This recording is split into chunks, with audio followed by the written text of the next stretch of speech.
of our Treasury Risk Management Policy compliance reports that Treasury risk management is extremely complex. To that end, we employ PwC to help us with our Treasury advice. So they are our trusted advisors. And on the line today, we've got Alex Wondergem, who's a partner at PwC. And importantly for us, he actually provides our advice into the finance team, which then is relayed on to you as counsel. The Treasury risk management policy that we have, and Alex will go a little bit into this, consists of two policies under statute, so the liability management policy and the investment policy. And for us, this policy is due to be reviewed this calendar year. So this session here is the first step in that review process, and this is really just an introductory session and it's an opportunity to give you a better understanding of the current policy parameters we have and how these are managed. So Alex will actually take you through where we're at in terms of our current compliance and what we might need to do in order to move back into compliance or keep in compliance for some of those measures. So I'm going to hand over to Alex now. You're in his safe hands. Perfect. Thanks for that introduction there, Alison. So I think Alison sort of explained who I am and my position, but maybe just a little bit more colour. So I've been a partner here working with PwC for over a decade now, and have been involved providing advice to counsel for all of that time and then some, with a previous consultancy business that working with as well. So counsel reasonably well from a treasury management perspective, but I appreciate I'm meeting a lot of you for the first time. So I will sort of caveat the session as well that if you start hearing some knocking on the door, that's a very energetic toddler whose favourite lockdown game is barge in on dad's meetings. Or you might hear a baby being a little bit upset because her big brother's bullying you. So 2 under 2 is a lot of fun in this household. So fair warning that presumably a lot of you are sort of familiar with those dynamics, working from home at the moment. Look, the session, I want this to be sort of as informative and useful as possible, so please feel free to stop and ask questions along the way. I've got a framework together to provide some structure, but the session is for you, and to help facilitate your understanding of the treasury management activities that the finance team are undertaking, as well as considerations around review of the treasury management policy, which is upcoming in a couple of months' time, and some of the considerations around that. And I'll introduce some concepts there in terms of we might be wanting to think about some changes, noting a couple of structural shifts in terms of size and quantum of balance sheets, as well as financial markets, interest rates, and funding lines available to you. So without further ado, I'll start sort of getting into it. So look, the agenda, I guess, broken down into sort of four components. So one, sort of introducing the policy and the statutory framework that operating under.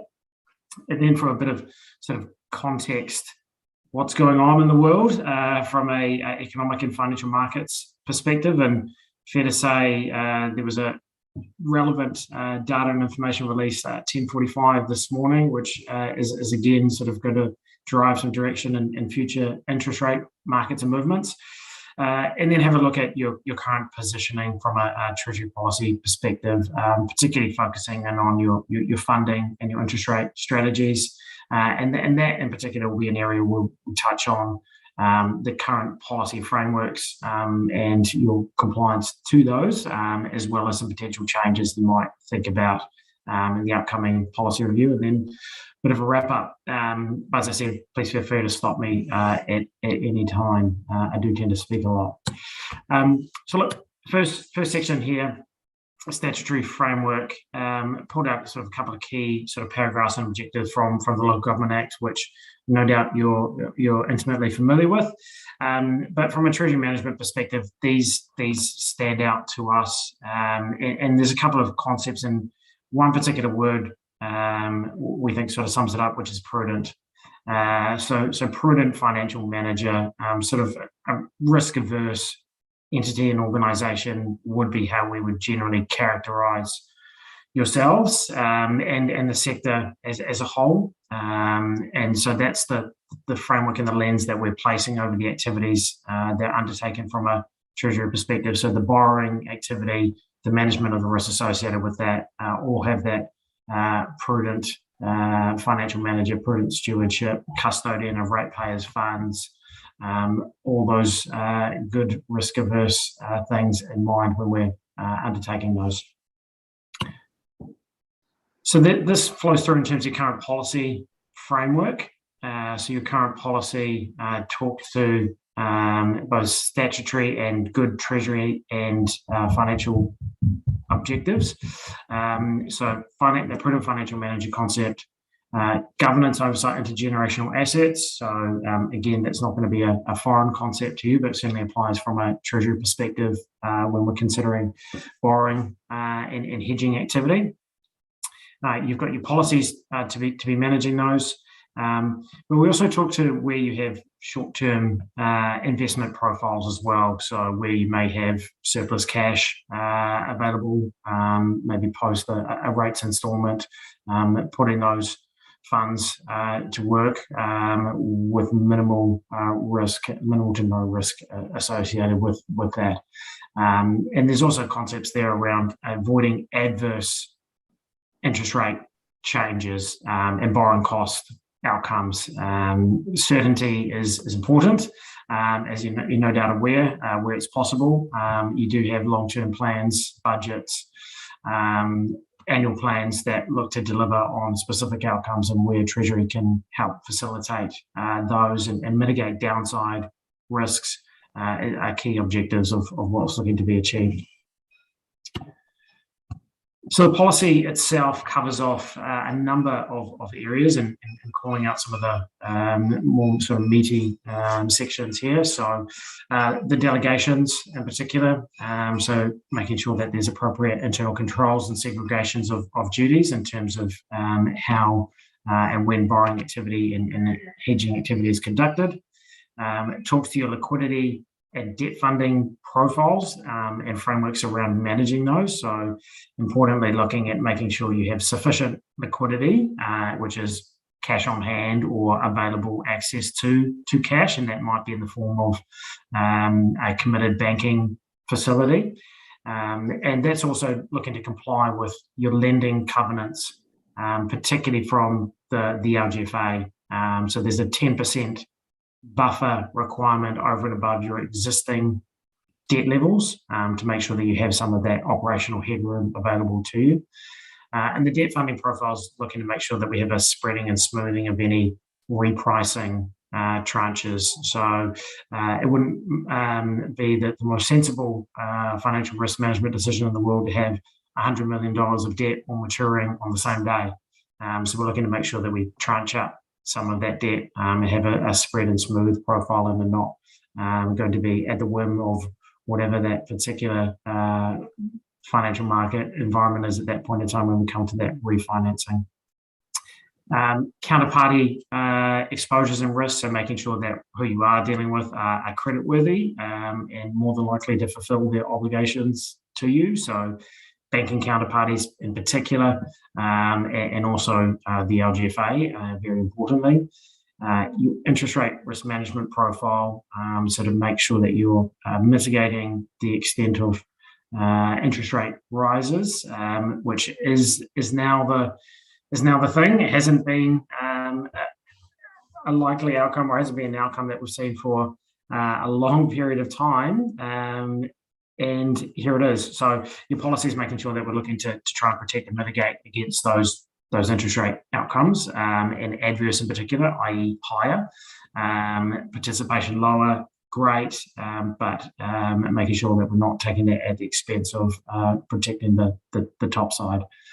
Then you've got your investment sort of management tools as well. So making sure particularly that short-term cash management is well handled.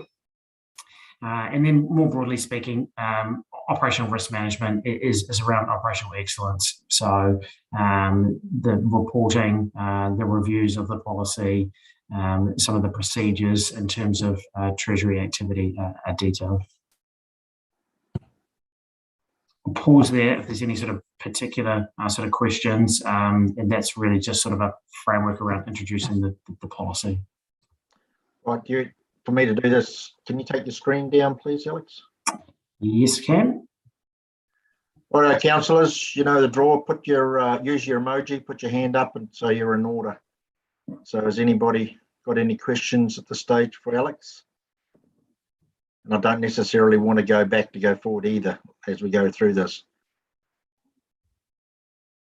So, all right, everybody good? Rightio. Put your screen back up, Alex. Let's move to next stage. Okay, here we go. That looks seamless. So I guess in terms of introducing some, considerations around your current funding and interest rate positioning, as well as where you might be considering some changes to your policy framework on a go-forward basis, looking to provide a bit of an update in terms of where things are at from a financial and economic markets perspective. And it's fair to say that the global economy, the domestic economy, has had quite the shake-up over the last almost 2 years now. We do seem to be moving out of the lows and on an upward trajectory, which is not without its challenges there as well. So again, please feel free to stop me if some of these don't make sense, and appreciate there's some jargon and language in here, so I'll try and keep it high level. And this one in particular is talking to the strength of the global economy. This survey looks at manufacturing activity from a global perspective. So looking at the US, Europe, China, the UK, and then comparing that to where they are either expanding and contracting in terms of manufacturing. And why is manufacturing important? Manufacturing, generally speaking, is a great lead indicator in terms of the global growth and the strength of the global economy. What you've seen there is sort of prior to 2020, there was either modest expansion or modest contraction in terms of activity in the manufacturing sector, which was followed up with a huge decline in the middle of last year for obvious reasons, and then a subsequent bounce and rebound, which you can now see is also starting to tail off. And that's starting to become more of a concern in terms of the forward direction for the global economy. And I'll sort of point in particular to the grey line, which is China. New Zealand, very reliant on China. Our number 1 or 2 trading partner, depends on the day of week. It's either them or Australia. It's also Australia's number 1 trading partner, therefore making it definitely our number 1 trading partner.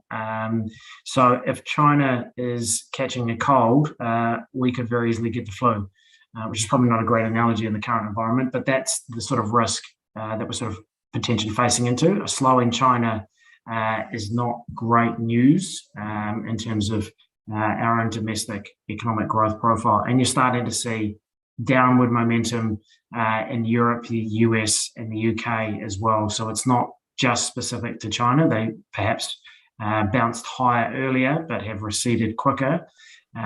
Those other economies a little bit slower, but coming back quickly now also. So that's a little bit of context on the global backdrop. Domestically, and again, this is no surprise to anybody who's picked up a newspaper in the last 24 months or longer, house prices have moved higher to an extraordinary extended level, and consumer confidence, generally speaking, goes alongside that. So my house has improved in value. I feel good. I'm going to spend more. My confidence levels are higher. So that wealth effect tends to correlate relatively strongly with growth in the domestic economy as well. So if my house has gone up in value, I'm richer, therefore I'm out spending. Domestic spending accounts for about 70% of New Zealand's GDP. And you can see the outcome of that. So growth in the domestic economy has been outstanding year to date. And I'll sort of canvass that with a little bit of sort of what a reasonable level of growth would be on an annual basis for an economy such as New Zealand. And it's probably around the level of 2.5%. So year on year growth, if the economy expands 2.5%, that would be seen as a pretty good level of growth. Better than good, better than average. Our first quarter growth this year was 1.7%. Our second quarter growth was 2.8%. If you are in the US, they aggregate those numbers together and then times by 2 and say that's what our growth level is for the year. So, I mean, those numbers are China level growth levels. They're outstanding. And that real heat in the economy correlates reasonably strongly with this graph and chart here as well. The news, however, obviously over the last 2 months or so has been a good portion of the economy and workforce has been sitting at home. So growth is absolutely going to be on a downward trajectory over at least the third quarter. It's looking very likely for the fourth quarter now as well, given how prolonged this lockdown looks to be. And that's muddying the waters in terms of the forward growth path. It was looking excellent, stellar, less clear now. And unfortunately, with the speed of Stats New Zealand's data releases on GDP in New Zealand, if, and touch wood, this happens, we're sort of moving out of a lockdown scenario in the first quarter, we're not going to see the outcome of that first quarter growth until June 2022. So it's going to be a wee while away until we get a good sense. And there's preliminary data, which gives you a bit of a flavour, but the actual outcome is quite some time away from understanding. Employment, again, massive sort of spike in unemployment at the start of the pandemic and rapidly retreating. The 4% mark is generally known as the maximum sustainable employment level here in New Zealand. So getting unemployment materially below 4% is a nigh on impossible task. The geographies, the skill sets, the timings don't work to mean that everybody who's looking for a job gets one, but 96% of people do. So we're back to full employment. And that happened much more rapidly than anyone would have anticipated post-pandemic. I shouldn't say post, we're clearly still in it, but post what looked to be the worst of it.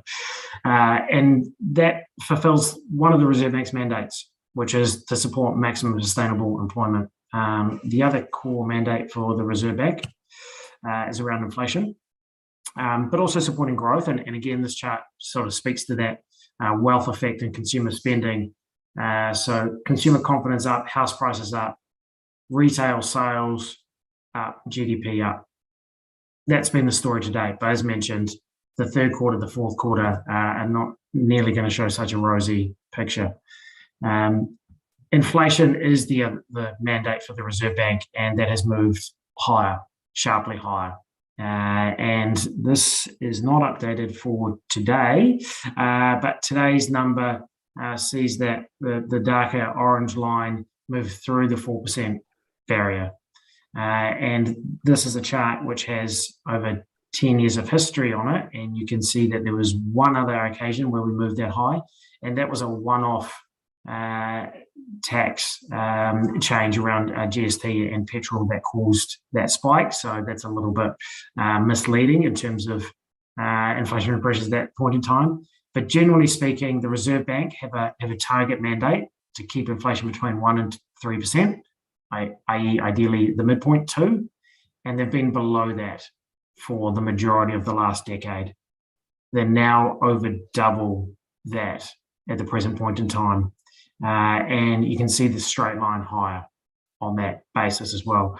And the other piece of important information is that Business Outlook survey, or as you might hear it called Business Confidence Survey, which does ask the question of firms, are you seeing pricing pressure and what do you expect to do about that? And they're quite clearly seeing pricing pressure, and they quite clearly expect to pass that on and pass that through. So that's a strong lead indicator for some of the pricing increases that we're seeing. And it's across a number of fronts that we're seeing that. So that number is going to be of concern to the Reserve Bank. And it does generally say you should be increasing interest rates to make sure that you bring inflation back down to a more reasonable level. You're always wanting some inflation, and that's why the inflation target is above zero. You don't want zero inflation, because if you get zero inflation, you've got a risk of getting negative inflation, deflation. We don't want deflation. Deflation is the enemy. That means that things tomorrow will be cheaper than today. Therefore, I'm going to keep my hands in my pocket. I'm not spending today. I'm not investing today. Why would I do it today? It'll be cheaper tomorrow. And that's when your economy goes backwards. So you always want a little bit of pricing pressure, incentivize making those decisions presently. You don't want too much though. And we're looking at quite a lot here. And a number of these factors earlier in the year would have been talked to as being transitory, temporary. Their supply chain shocks, their closed borders and boundaries, their logistical freight shipping issues, it's high commodity prices, oil prices. Those things will all wash out by the end of the year. Not looking likely, certainly not in the short term. So the Reserve Bank are therefore feeling empowered with their core mandate being met. Inflation is above target. Unemployment is at its maximum sustainable level. They therefore have hiked interest rates and did so 2 weeks ago for the first time in, again, realistically since the GFC. And there was a very temporary point in time in 2014 when they raised interest rates, albeit that lasted for about 6 months and they took them back down. Outside of that, it really is back to the GFC since interest rates moved higher.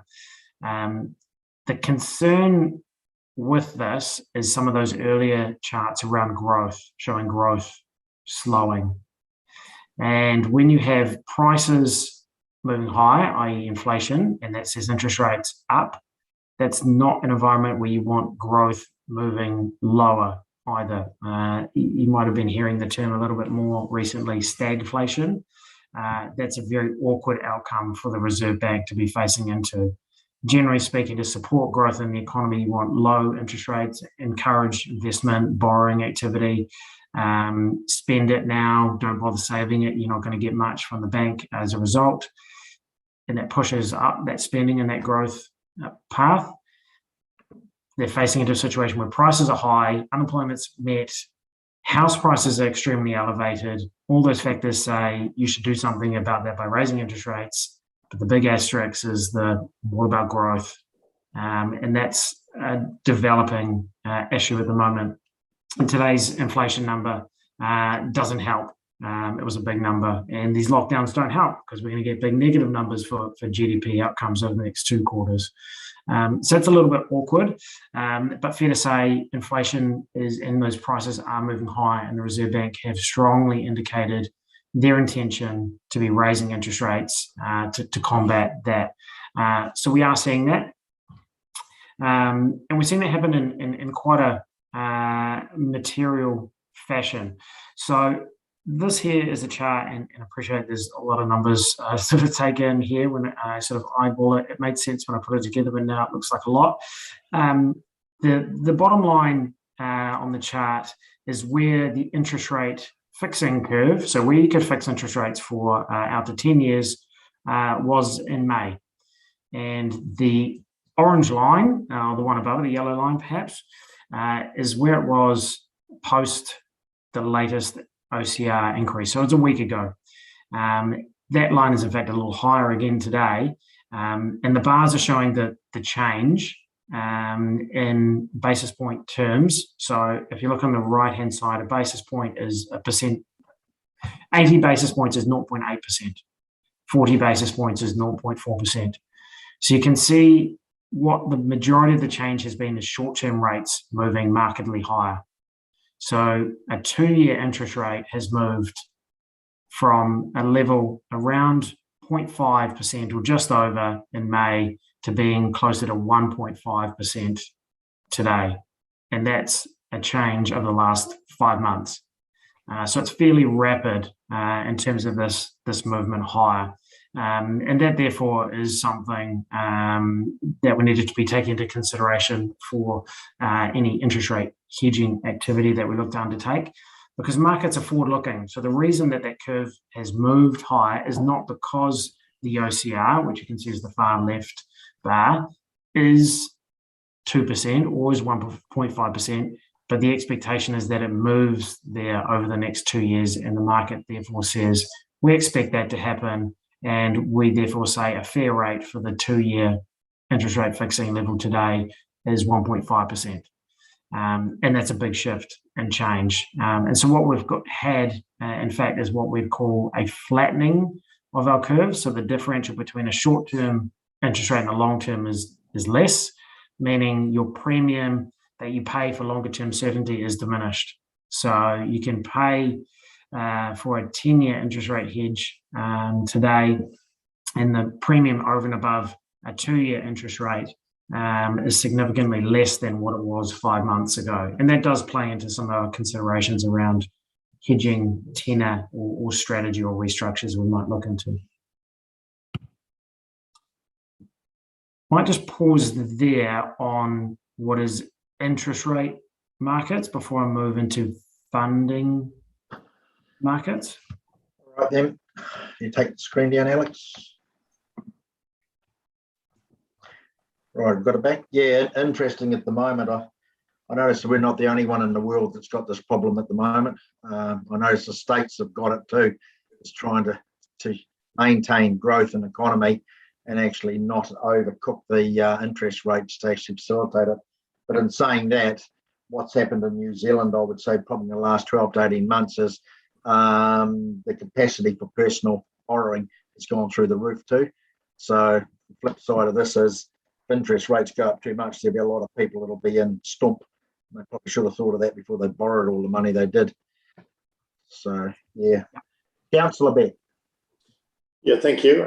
Yeah, just interested, Alex, in your comments there around growth and what Reserve Bank and others might try and do, government might try and do to keep stimulating that if it's sort of flagging away. Because well, my question really is for us as a district, I can see our growth actually not slowing down. We'll continue to be an attractive area, particularly around housing for Aucklanders and Hamiltonians. So we've got this, we might have this peculiar situation where our growth continues unabated, but Reserve Bank and others are trying to deal with a broader context where they're trying to actually stimulate growth. What complexities does that throw up for us, if you agree with that? Yeah, look, I think that does apply to your district, and even if I was speak to specifically, the dairy farming industry in your area and region, the forecast payouts for dairy prices, whole milk powder, are record highs. So that whole milk powder price is extremely elevated. The currency, the New Zealand dollar against the US, is relatively stable, around a 70-cent mark, slightly higher, slightly lower on a day-to-day basis, but there or thereabouts, meaning that is likely to continue to see a decent level of impulse into your region from a growth perspective. We're also seeing, as you say, that the housing market, there's been a lot of attempts to slow or stymie some of the growth that we've seen in that by the Reserve Bank themselves. A couple of times this year have amended and changed the loan-to-value ratios. We've seen central government look at tax changes to try and make a dent or an impact. None of those measures look to have taken great effect thus far. Supply is definitely coming, and there is a real bow wave of new development of housing, and that supply side of the equation coming to the fore, albeit that is currently being coupled with massive delays and price increases in construction materials and supply shipping issues, which extends the time period for when that's happening. The Reserve Bank have stated, look, we don't want to use interest rates as the tool to impact house prices. We'll use other tools in our toolkit, but not interest rates, not directly at least. But I think it's fairly well understood and appreciated that if they do make a material movement in interest rates, that should have a material impact on house prices.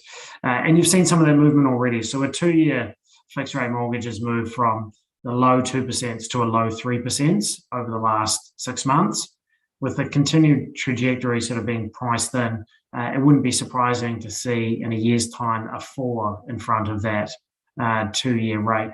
And look, if you're someone who has purchased, and this is an astronomical number, but an average home at $1 million, and you've somehow been borrowed and stolen your $200,000 20% equity, you've got $800,000 that is going to be potentially repricing from a low 2% to a low 4% over that time period. That's certainly going to have an impact, but it is later rather than sooner. The Reserve Bank do have the benefit this time around that they don't normally have, which is the majority of impact that they can have on housing and that discretionary spending is tied to when people are refixing loans. So what is their average loan term? Generally speaking, it's been about 2 years for a long period of time. It's about 1 year now, which means that people are repricing a lot faster.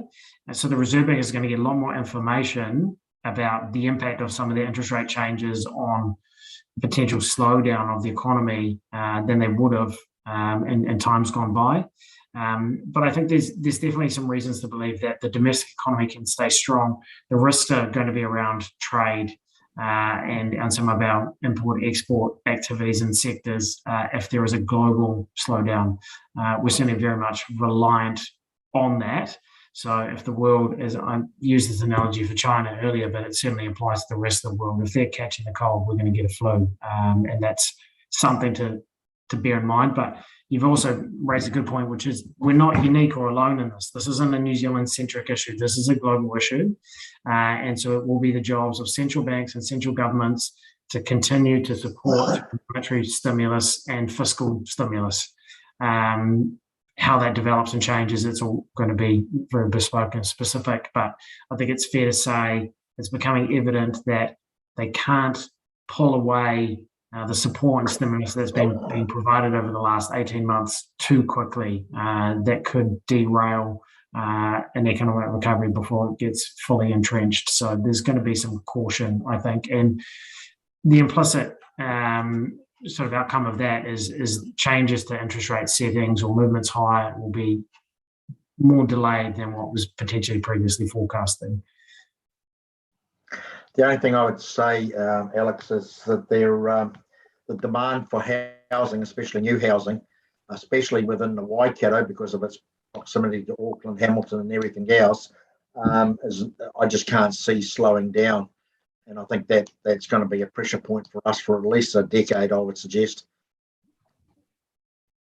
Yeah, supply is a major issue, and that's been a huge contributor to pricing growth for a long period of time. And LVRs notwithstanding, interest rates and tax changes are happening and being made, but the supply side of the equation has a big gap to fulfill, and it's not catching up at the pace that might otherwise have been desirable given some of the challenges being faced into in the construction sector and industry. Yeah. All right, has anyone else got any questions at this stage? Talk for Alex. If not, we will keep moving. Righto, next one, Alex. Okay, back up. So today what I've been sort of talking to is your exposure to interest rate risk. And so essentially being the risk of the OCR changing to the higher and that being passed through in terms of the fixed term interest rates out to a 10, 12, 15-year horizon that you're looking at and that you're able to fix and secure into. The other side of your funding costs is your borrowing activity through primarily the local government funding agency, which this chart here shows the spread that the LGFA are paying over and above that wholesale interest rate. So over and above a April 2025 implicit interest rate, what is the spread over that for a credit or risk premium that the LGFA need to pay in order to entice investor appetite to then on lend to yourselves? So this is that spread or risk margin, and it's fair to say it's been quite stable for some time, primarily because the LGFA is a AA plus internationally rated organisation, domestically as a AAA credit rating and standing, which is the highest achievable. and that has been in demand. Good credit, good counterparty risk. Investors like the term and tenor that they can secure from the LGFA, and the investors into the LGFA are not your domestic mum and dads. They are Norwegian sovereign wealth funds, they're US insurance companies, they're banks. These are large-scale investors who have billions of dollars under management, and they want a big chunk of money that they can invest for a long period of time. That's something safe and secure, that they are going to get regular income streams and coupon payments coming back on, which is meaning that the LGFA remains very well supported. And outside of the spike in some of those spreads that you can see occurred in February, April last year, for, again, the obvious reason, those spreads have been on a downward trajectory, and then largely sort of across the page for the time being, meaning that the borrowing that you can achieve through the LGFA and the costings and pricing you're paying remains extremely compelling and attractive for all tenors, and particularly for some of the longer dated tenors. The ability to borrow, there's what we call that, a peach line there, the top one, which is a 2033 borrowing maturity, so 12 years, give or take from today, that you can borrow at a spread over the 12-year fixed interest rate for about 0.5%. So that's the risk premium you're paying over zero risk, which is extremely attractive and compelling. So the LGFA remains by far and away your lowest cost of financing, a source of funding for all tenors, and they continue to be a very successful organisation for the sector and the council shareholders. That was the end on that one. So now maybe I'll sort of bring it to life a little bit more in terms of what does all this background mean in terms of the Waikato District Council and your management of funding and interest rate risks. And the first question I'm asking the team on a fairly regular basis is, what's your debt doing?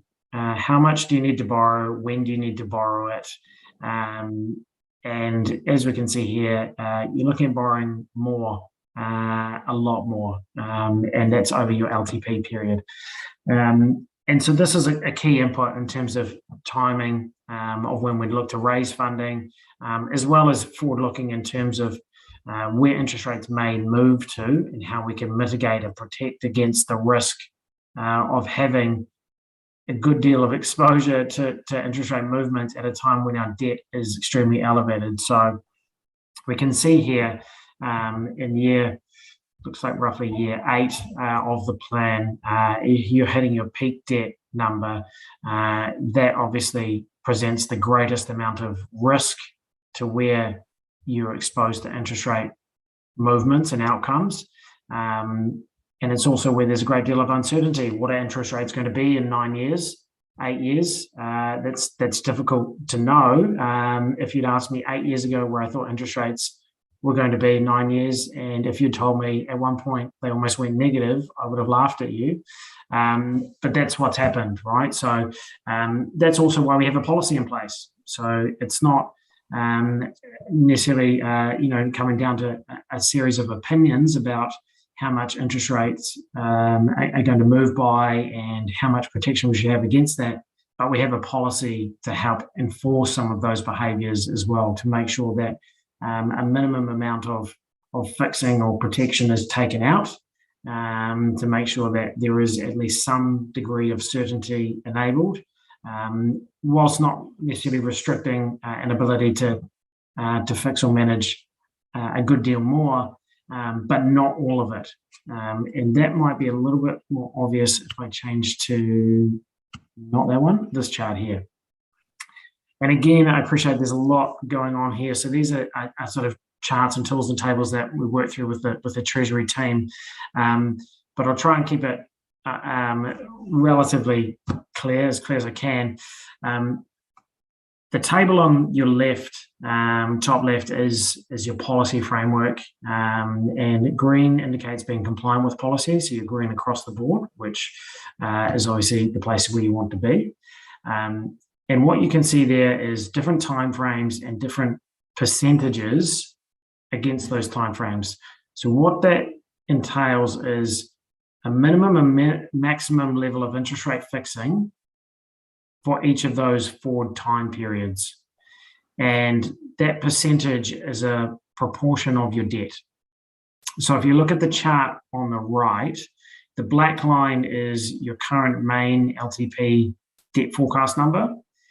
And the jagged lines below that, the sort of pink line and the grey line, represent the minimum and maximum amount of interest rate fixing against that debt level.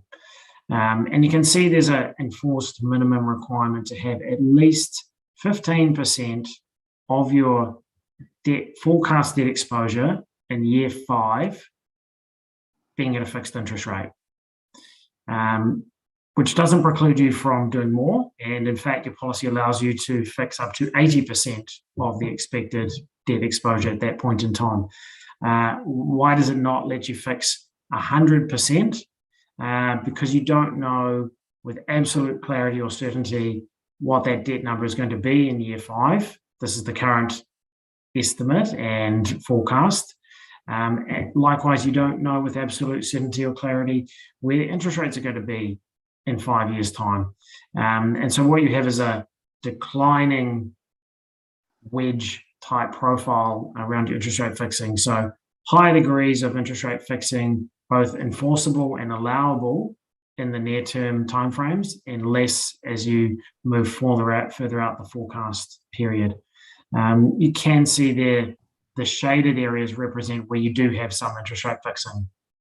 And you've got two forms of fixing there. So again, this colour scheme might need a bit of an update, but the sort of orangey shaded area represents where you have fixing either via fixed rate borrowing from the RGFA, or you've used an interest rate swap with the BNZ. The grey shaded area represents the housing infrastructure funding, which is progressively drawn down upon on a fixed interest rate basis over a 10-year period. So in conjunction, those two make up the level of interest rate fixing you have. And it would be a fair assumption or generalization to make to say over the next 10-year horizon, you have around 100 million of your debt expectations fixed, which does still present at year 8 in particular, almost 300 million not fixed or managed or exposed to interest rates at that particular point in time. Your policy allows you to do something about that, and it allows you to put in place some interest rate fixing to reduce or mitigate that risk at that point in time. But the policy, as we've talked about earlier, is also up for review. And importantly, what will be up for review will be those parameters around the minimum and maximum interest rate fixing amounts. So how much can you fix at a particular point in time in the future? The higher the minimum you set, the greater degree of certainty you're going to get around your interest rate outcomes. Likewise, the reduced flexibility that you'll have, or conversely, the less flexibility you'll have in terms of potential participation in positive or beneficial interest rate movements. But it does take some risk away. And this really is where it does come and sit on your shoulders around your risk tolerance, and where you as a council would like to make sure or have some certainty or clarity over your plan outcomes. Noting that black line is unlikely to be the actual black line as we move through time. And that's not an observation of the Waikato District Council. That is an observation of every corporate borrower, every local government entity in the country. That black line tends to not quite be the truth when we move through. It's, of course, the best sort of estimate and plan at this point in time, but we know that these things change. And so there's a degree of sort of conservatism that needs to come into, potentially committing to a large amount of interest rate fixing for a perceived peak debt number in year 8 of close to 400 million, which may not, in fact, be in year 8, and it may, in fact, be further out, or, in fact, maybe significantly lower should the Three Waters reform progress. And the forecasted debt associated with that does not rest on your balance sheet and rests, in fact, on a new water service entity balance sheet. So those are some of the considerations around that, albeit, as I understand it, it's highly likely that if you were, for instance, to take out an interest rate contract to protect against that forecasted debt level today, that contract in some way, shape or form would be transferred, novated, closed out, settled as part of the transition to a new water service entity. So it shouldn't necessarily preclude you from making an action or a decision around that risk today, because it is likely to still transfer if these reforms do progress to a new water service entity. I might pause there also. All right. Take your screen down again. Questions? Councillor Willerton. Yeah, the same question I've been bleeding on about. With our council being ratepayer backed and deemed safe, why are we, to me, almost appear to be paying a premium to get money for the council? Whereas I would have assumed a big corporation, they know they can lend us money, it would be at a cheaper rate. It'd be a secured money. So why wouldn't it be cheaper then? There's less risk. So in terms of your borrowing costs, that does come back to that LGFA credit spreads and margin chart in particular. So if I was to give you an example of, let's call it Fonterra, accessing a debt market, and I mean, that's a large corporation, so they have quite a lot of access to different funding markets available to them. They would be what you'd classify, they have a credit rating, which is, and that's BBB plus single A minus range, which is lower than the LGFA. So they do pay a premium over and above what the council does for their cost of borrowing, which they blend into their all-in or weighted average rates and costings as they borrow at different points in time, at different tranches and amounts in different markets. A small SME borrower may be looking to borrow from the bank, and the bank will more than likely not lend to them for a period greater than 3 years, whereas you have an ability to borrow out to 17 years via the LGFA. Not necessarily that you would, but you have an ability to. And again, you would be able to borrow at a 17-year borrowing rate inside what an SME borrower can borrow at for a 2 or 3 year rate from their bank. Where you have a slight difference or a reasonably material difference to the SME borrower is you have an intergenerational perspective in terms of the management of your debt funding and the assets that you're financing, and you're undertaking to manage forecasted debt levels over LTP periods, which is 10 years in advance. And therefore, you're making borrowing and interest rate decisions today, which are out to 10 years or more, to 15 years, which isn't a position that's available to, your small SME borrower. So your portfolio is a real blend in terms of when you've made some of those borrowing decisions or those interest rate fixing decisions over a very long period of time. So, for example, you've got, pieces of interest rate fixing in your portfolio that might have been undertaken 6-7 years ago. That certainly wouldn't exist in the portfolio or borrowing profile of a small SME borrower. But likewise, that small SME borrower is now facing into material uplift in their cost of borrowing as interest rates move higher, whereas you have almost 100 million of interest rate fixing out a 10-year period that is at levels that are going to look extremely attractive as we move through time. So there is going to be ebbs and flows, but crucial to you is certainty and providing consistency in order to deliver on your plans and your budgets in terms of your interest and interest expense outcomes. Sorry, so you're talking about a swap system rather than putting that swap into core debt and moving it across at a fixed rate? Yeah, so when you borrow on a fixed rate basis, it has to happen at the point of time of the debt raising. So for instance, you have that peak debt expectation in year 8 of your plan. You can't borrow on a fixed rate basis from the RGFA today to commit to what that 8-year rate is going to be. You can only borrow from the RGFA today for an 8-year period, if that makes sense. So there's no sort of forward commitment you can make with them. You can only make it today, but you don't need the money today. What you can do, and where the swap provides flexibility, is I know I'm going to have a big uplift in debt in year 8. I can enter into a contract today to protect against that. That contract doesn't have to start today. It can start in year 8, and I can secure from there onwards. And that's where the swap provides a flexibility that a fixed rate borrowing tranche can't or doesn't. Okay, thank you. Councillor Beck. Yeah, thank you. Really interested in your introduction of that last slide as making things a little bit easier, because that's the hardest hardest graph that we get in council papers. I would have suggested. Took me certainly quite some time to get my head around it.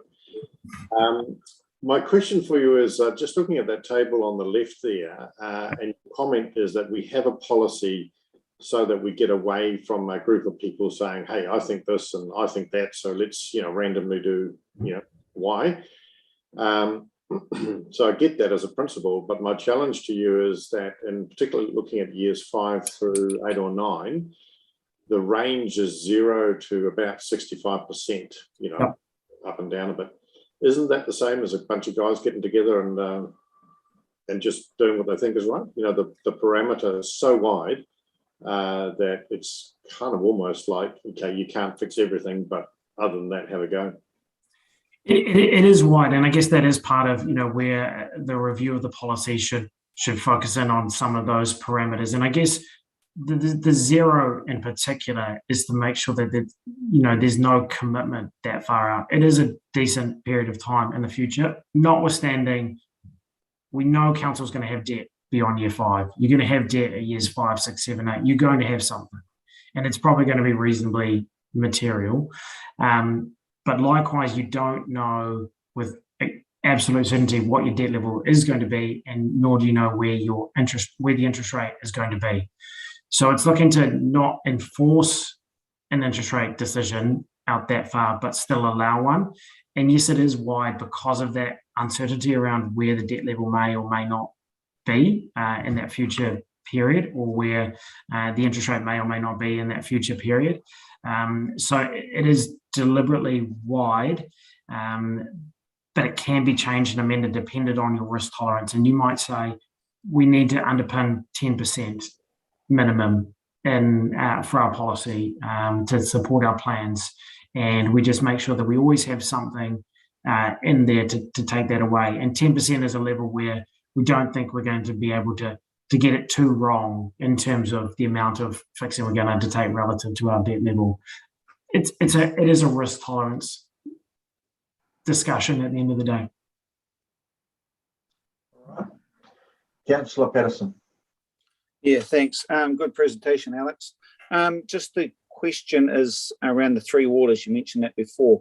So the talk is about with the debt levels coming off council books, it frees up that fundings. But if the debt's taken off our books, but also the assets are too, would that policy maximum have to come down to some extent because of having such a high cap with that all taken out of it?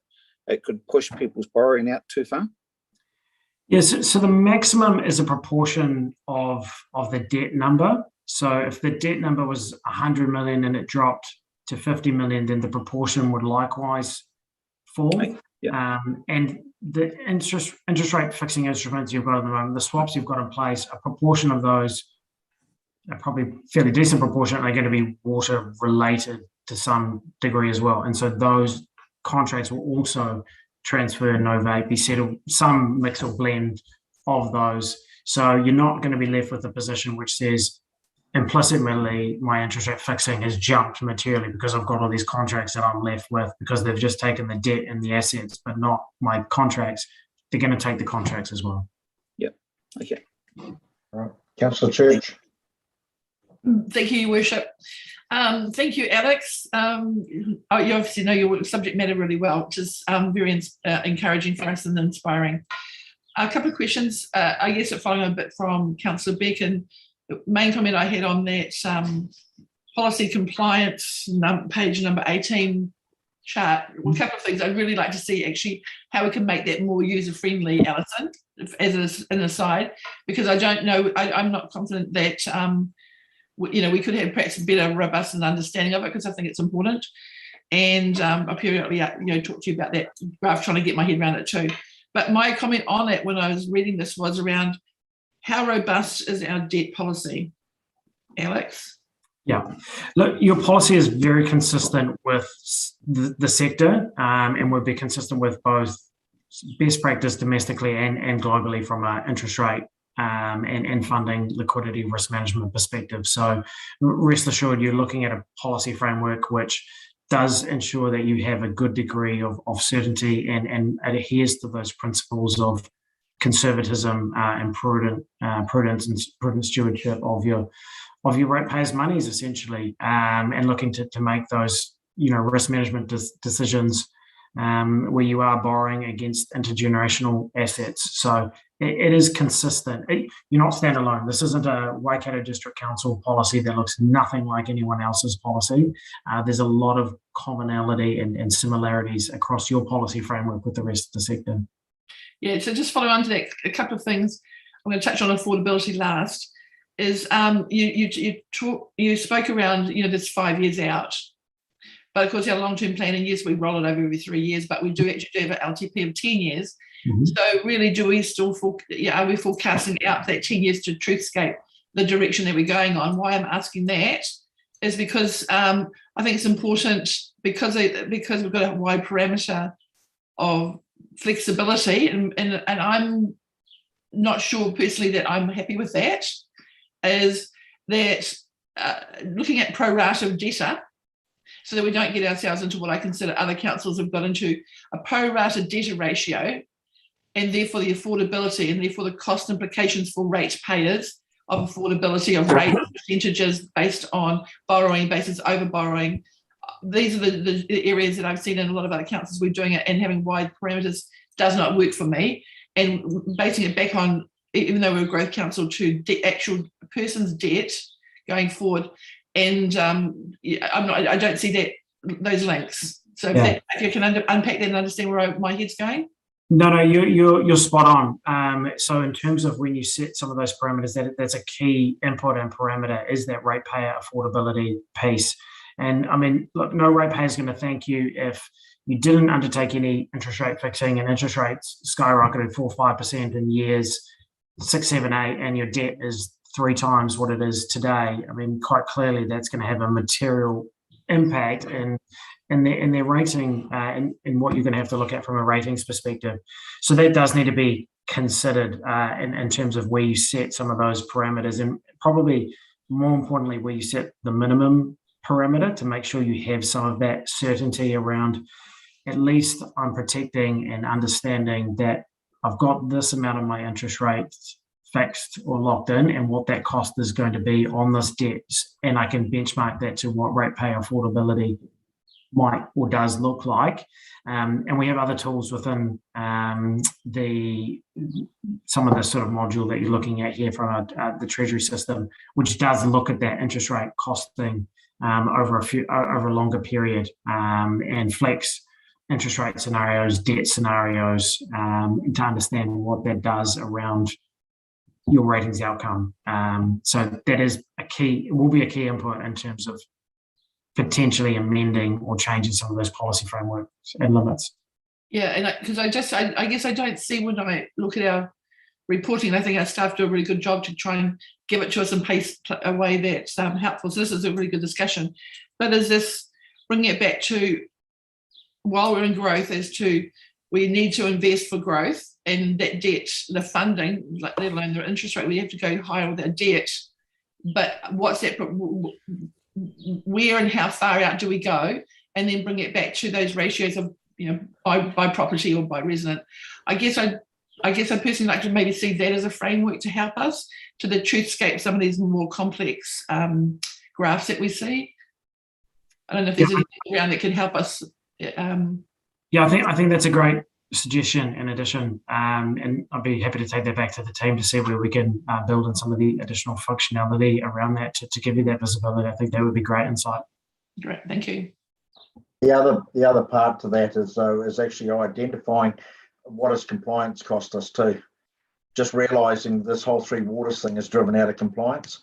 So compliance is probably our biggest driver of affordability that we've actually got at the moment. So growth plays a big part, but the biggest part would be compliance.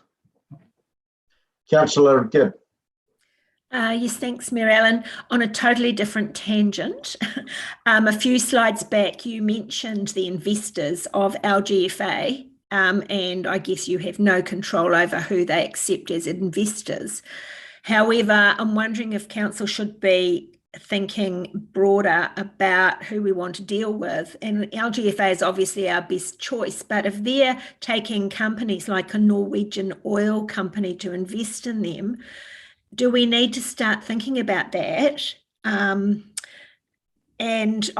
also have other councils that you've worked with started thinking about where the source of money comes from way back there? Yeah, look, that's a great point, and obviously that is highly topical at the moment around some of the ESG investing and some of those responsible investing frameworks and principles of responsible investing, and the LGFA is right across this. So their constitution will speak to who they can accept money from, but it is probably a section, an area where they are looking to strengthen. They have hired recently a new sort of full-time employee who wears a sustainability hat. That is their sole job with the LGFA, and that is primarily sort of focused from a facilitating sustainably linked borrowing for councils. So councils initially borrowing from the LGFA on a green or social borrowing platform, fulfilling certain criteria to do so, and helping you yourself, meet your objectives around some of your borrowing activities and telling your ESG story in that manner. So that is something that the LGFA is very conscious of. So it is a consideration for sure. Oh, thank you. So we'll hear more about that, I'm sure. Thanks The very only much. downside to that, you just have to realise you can't cut off your nose to spite your face and that sort of thing, though. Realising that your ratepayers won't appreciate the fact you're paying 2% over odds because you won't accept money from somewhere else. And secondly, does any of us on the screen who borrow money from banks ever check where the bank get their money from? Yeah. Because they don't all get it off old Mrs. Moppy down the road who puts her pension money in every day either. A lot of those come from probably sources that you probably wouldn't think of and probably wouldn't be happy with either. So yeah, I understand that, Mayor Allen. I just think that we should be asking the question, because if we don't, it just gets ignored. You have to be practical too. Rightio, is anyone else? No, move to the last one. I think it is. We're next, nearly last. I think that's right. Bear with me.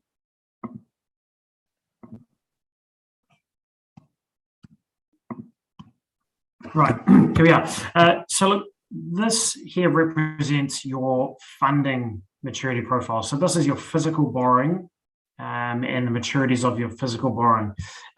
You can see the different sort of tranches and values of that borrowing. And you will notice that there is a concentration sort of 6 years and less, and primarily it is shorter than that.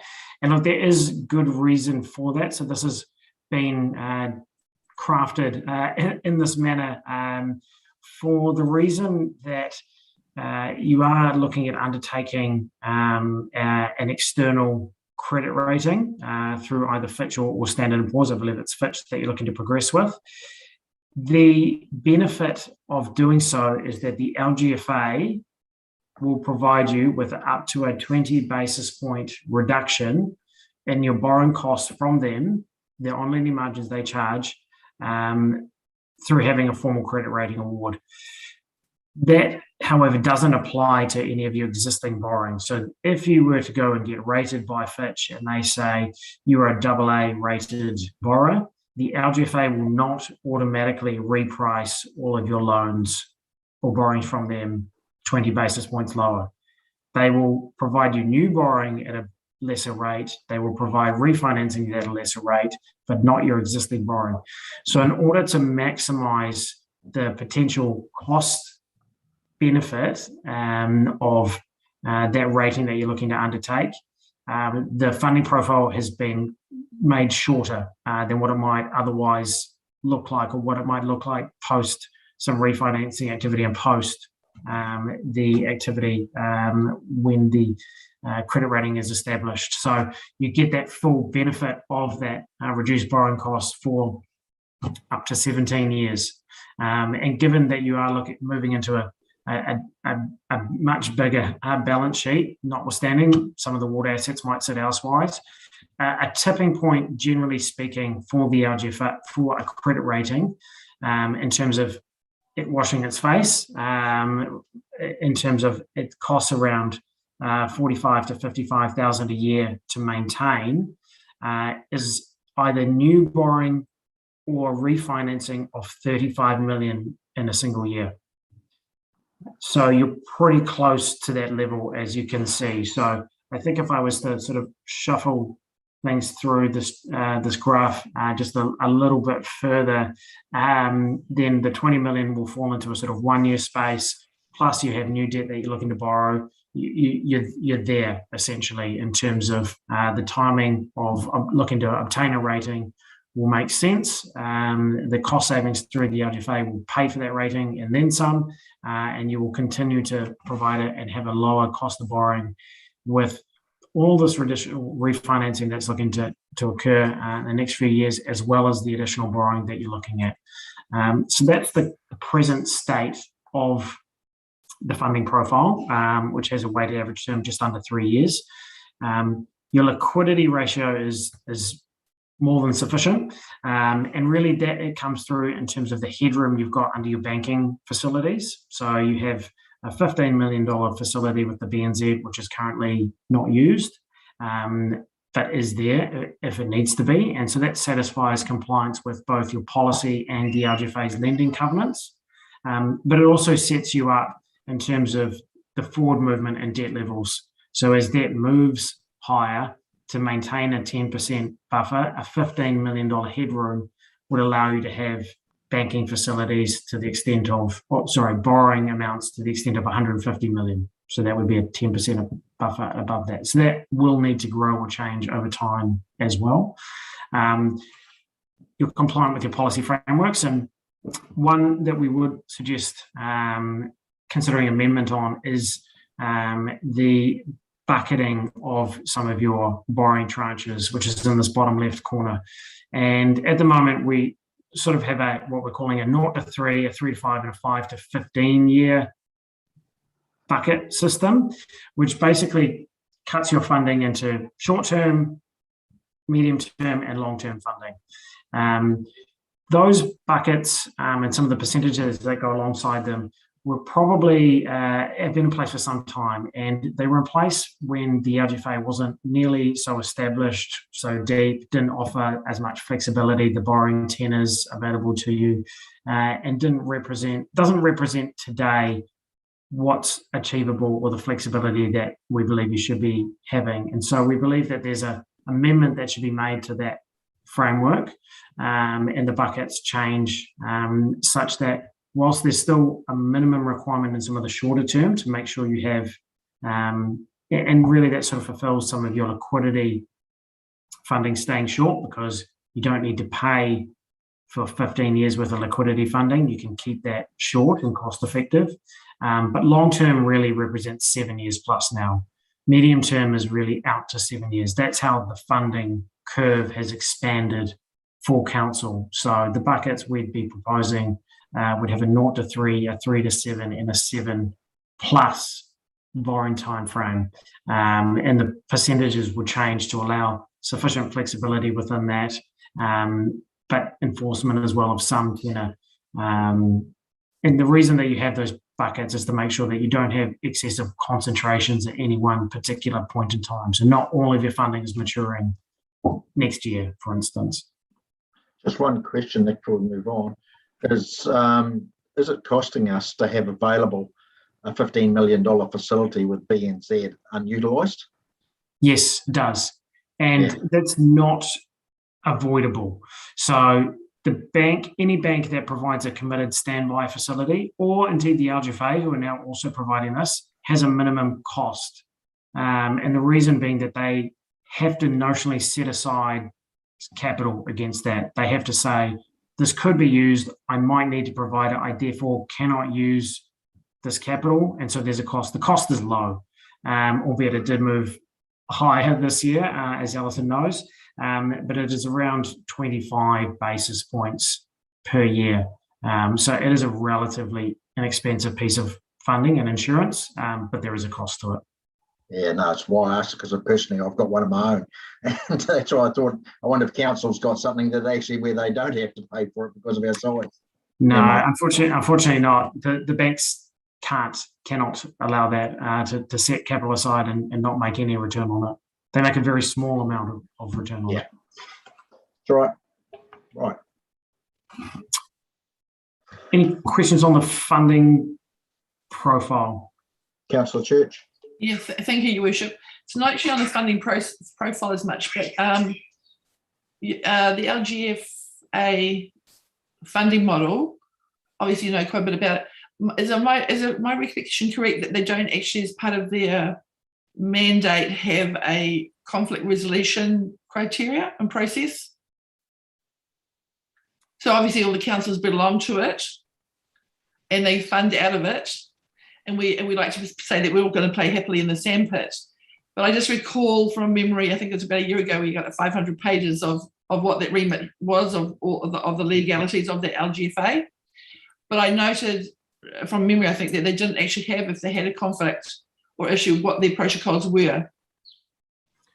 I don't have that information off the top of my head. I'd be happy to investigate that for you though. Yeah, I just think, just for robustness, if it doesn't, it's just assuming something, because most people would have it within a contract, particularly when it has many stakeholder groups involved, a way of how, if things turn a little bit confusing, there's a process behind it. Yep, understand. Right. Great. Okay, Alex, keep going. Right.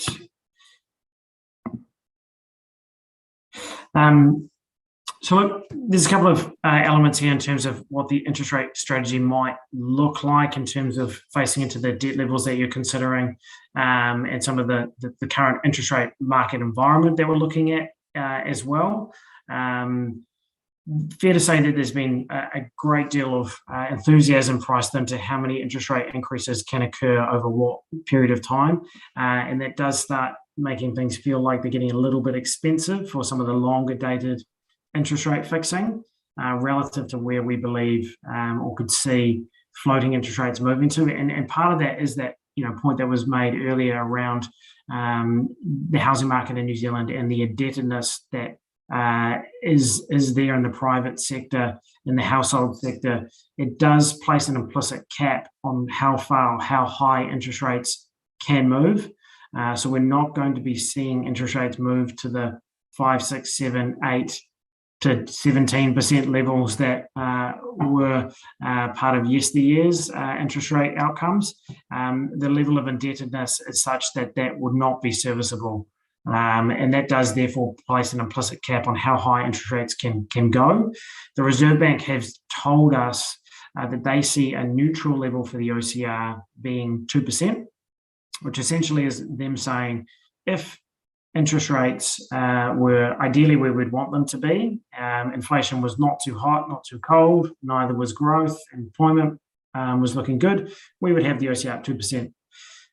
It's currently 0.5% today, but they've also told us that they believe their terminal rate for the OCR is 2%, i.e. we want to get it to 2% as a neutral level, but we also think that's as high as it can go before it starts creating issues around affordability and debt servicing in the economy. That therefore says to us that we don't really want to be facing into interest rates, looking at fixing interest rates that are materially above 2%.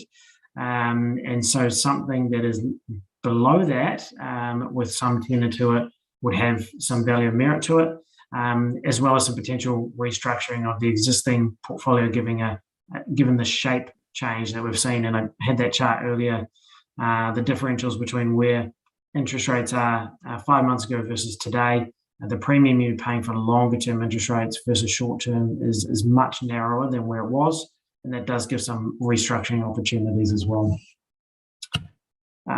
Likewise, the funding strategy, a couple of elements to that, looking to lengthen the profile and align some of your borrowing terms and tenors with the assets that you are financing, which are long-term and intergenerational. Key sort of aspect here obviously is around the obtaining of the credit rating to obtain the maximum benefit from that before that occurs. There is a refinancing that could be considered as well. So there's a $5 million borrowing tranche in 6 months' time. There's an opportunity there to forward manage that refinancing at an upcoming LGFA tender.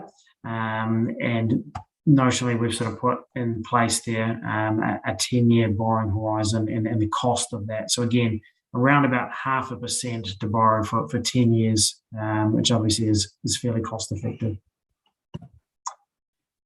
If that was undertaken, this sort of shows you what that might look like over time. I won't go into too much detail here. This is a little bit theoretical, or something to be sort of discussed and determined. And likewise, we'd be looking to make sure in particular that your compliance with your policy parameters is maintained at least past balance date on the 30th of June. And making sure, I mentioned this earlier as well, that your liquidity capacity is adequate for your growing debt profile. So 15 million of headroom presently, that may need to be expanded over time as debt levels expand to maintain both policy and lending cover and compliance.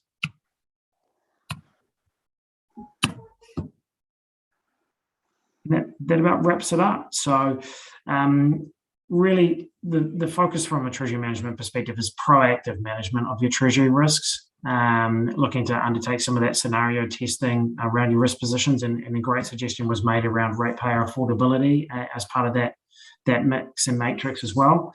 Obviously, the accuracy of debt forecasts is vitally important to being able to make good decisions in the treasury space. And notwithstanding, there's definitely challenges there, and Three Waters and the reforms do complicate things, albeit we can look at positions and profiles with and without Three Waters debt and assets to see what can be achievable. The Reserve Bank are very much on a interest rate increasing path. There's no doubt of that. If there was any prior to 10:45 a.m. this morning, but inflation moving above 4% towards 5%, that does say interest rates are moving higher. That is, however, also saying that short-term interest rate expectations have moved markedly higher, whereas long-term interest rate expectations have moderated somewhat or moved only modestly higher. And the differential between a short-term interest rate fixing and long is not nearly as penalising as it was earlier in the year. So there's some consideration of longer-term hedging at this point as well, particularly given that debt peak that you've got in sort of year 8. LGFA pricing remains attractive, and they had an extremely successful borrowing activity last week, a bond syndication, and they borrowed $1.3 billion. And they did so at some great levels. So continues to be your lowest cost of financing by some margin. We would suggest as well looking at forward managing some of that refinancing that you've got coming up, but that does and should be tagged into where you're looking at undertaking that credit rating exercise. All right. We've got about 4 or 5 minutes for any questions, anybody, before we've got the next workshop. So has anyone else got anything before I go to Councillor Church, since she's asked a number? Nobody else? Councillor Church, you get the last question then. I apologise, Worship. I hadn't put my little. Oh, you've got to take your hand down. Okay, fair enough. We can all be guilty of that. Alison, do you want to summarise or anything? Well, first of all, thank you, Alex. Wonderful presentation. And I think there's been a few light bulb moments during the session from some of the questions that you're getting, they're well-informed ones. I guess if I remind councillors around that whole the risk and the uncertainty that's involved here. If you cast your mind back to 2012, where by now we had assumed our debt profile would have us at about twice the level of borrowing as what we actually are. That is the stuff that we are dealing with. Like, the crystal ball is absolutely unreliable. You know, that happened through partnering with a really good developer. The amount of debt that we had to take on to develop Pukeno was completely different to what we had assumed it would be. So it is a bit of a strange science. So we'll work with PwC and see what we can come back with. But I would say that those policy parameters that have a minimum and a maximum and not being too overly high on the minimum side for those latter years has actually served us well to date. So again, thanks, Alex. It was a really good presentation. No problem. It's nice to speak to everyone today. Thanks, Alex. It was a good presentation. It really was. So well done to you. Councillor Gibb, did you want to say something, or are you just waving to say bye-bye? Okay, Alex, well done. Nice to see you. Thanks, everyone. Enjoy the rest of your afternoon. Will do. Right, everybody, you've got 5 minutes to go and stretch your legs, grab a cup of tea if you want to, and we're back at 2:30, which is